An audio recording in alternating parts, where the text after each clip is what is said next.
Okay, after initialization or after reset your camera settings, then you should consider about updating your camera firmware. So I have already posted 2 videos about how to update firmware on Sony a6000 and how to update firmware on Sony a6400 camera also. I would highly recommend updating your camera firmware. After that, inserting your memory card and show you how to format the memory card from your camera. When you insert in memory card, you should consider the sign in here. My memory card should be like this, so I am inserting it.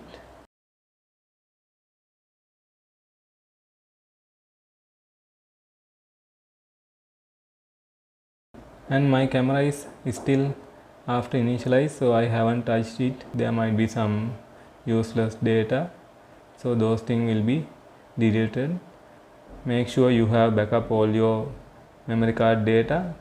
Okay, then let's see how to format the memory card. I press menu button and I go to last section. On the 5th page there is the option to format, so I click format.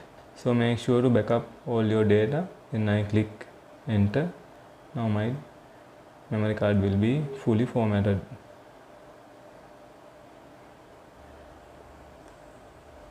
Okay, so we have initialized our camera and then we formatted our memory cards. In hereafter we will consider about configuring our Sony a6000 camera to take photos.